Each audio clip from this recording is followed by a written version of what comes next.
Hi. If you read the Gospels, you get an account of Jesus doing various things.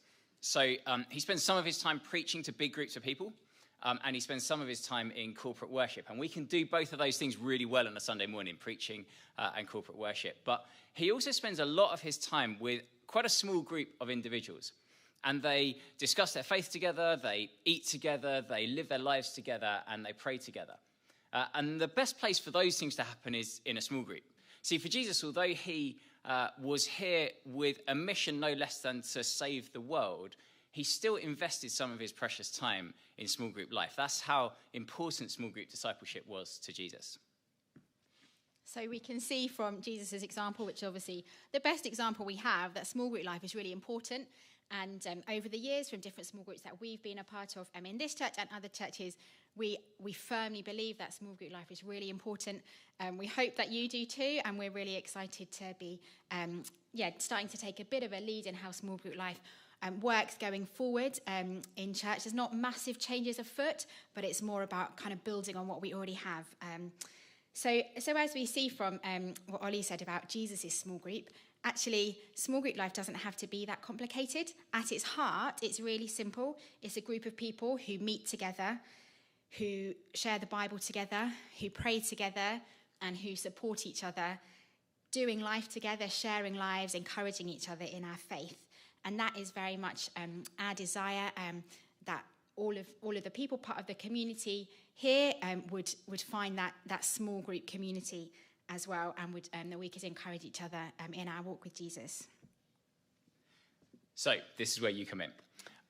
If you're not part of a small group already, I have to tell you, you are missing out. They're great. They're really important as a place of growth and as a place of inspiring and encouraging each other in mission and in meeting with Jesus. So if you're not part of a small group and you're part of our church, can I encourage you really strongly, get involved in this. It's so valuable for our growth as believers.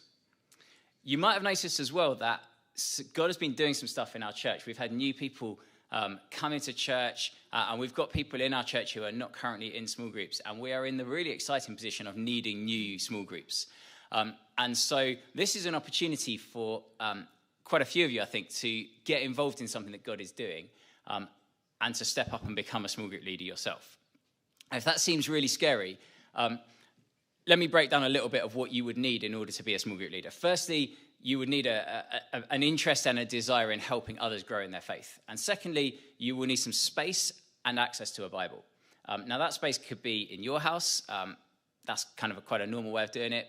But there are other places that could be made available for that if you haven't got space at home. And you would need access to a Bible, whether that be a written Bible or maybe a Bible online or even just listening to Scripture.